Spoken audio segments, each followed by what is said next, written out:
In this village, the school records tell a story that the residents won't. Enrollment sat steady at 75 until it suddenly bottomed out at 19.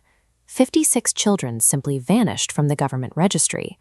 Rakesh, an official from the education department, arrived to find out why. He brought a stack of files and a city dweller's skepticism, assuming he was dealing with a simple case of administrative neglect. He found the streets completely empty. No children playing in the alleys, no voices coming from the houses. The village existed in a state of perpetual, unnatural silence. The 56 missing names on the spreadsheet provided a precise mathematical measurement of a much larger societal vacuum. This vacuum was maintained by a priest named Agoram. He convinced the village that they lived on the brink of total collapse, and that he was the only barrier between them and the devastation of famine and plague. He claimed the village's survival required a recurring payment to a bull-headed deity called Moloch. The price of the harvest was the life of a child, burned alive inside the statue's hollow iron belly. The community grew so desperate for this protection that they began to police the sacrifices themselves. When a widow named Sarala begged to save her son, the village elders ignored her, physically handing the boy over to ensure the gods remained satisfied. By manufacturing a supernatural threat, Agoram weaponized the villagers' own survival instincts, forcing parents to participate in the destruction of their own families. At an abandoned temple, Rakesh watched a group of village children molding dirt into the shape of a bull-headed idol. They were calmly acting out the steps of a human sacrifice, treating the ritual as a standard playground game. This game signaled that the terror had become the village's primary culture.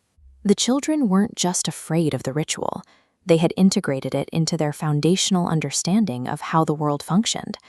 Despite the council's warnings of divine punishment for breaking the nighttime curfew, Rakesh followed a trail of smoke deep into the forest ruins. Rakesh possessed the one thing the villagers lacked, a perspective from outside their manufactured reality. He was the only person in the village who didn't believe the smoke came from a god. From behind a crumbling wall, Rakesh observed Agoram standing before the stone statue, chanting into the fire as the ritual reached its peak.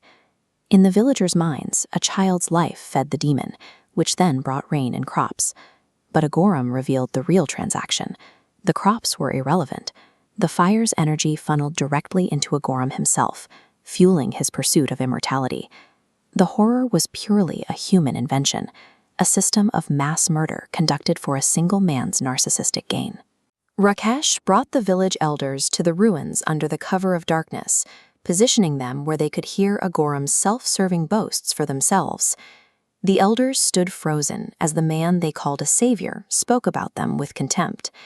The decades of fear began to give way to a recognition of the specific earthly lies they had been told, the famine that never happened, and the cures that never came. The recognition turned into a violent snap.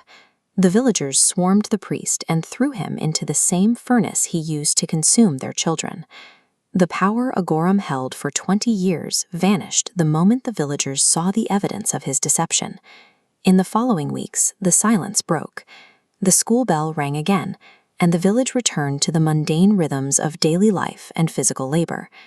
But years later, the cycle began to reset. On a moonless night, a lone man returned to the ruins with a shovel, digging at the exact spot where the statue had been buried. This was Agoram's son. He pulled the bull-headed idol back into the light and began the ritual to bind his father's spirit to the stone, ensuring the nightmare would have a second act. Agoram's death removed the architect, but the village remained vulnerable to the same terror that allowed him to take power in the first place. Logic had won a single battle, but the idol was back in the light.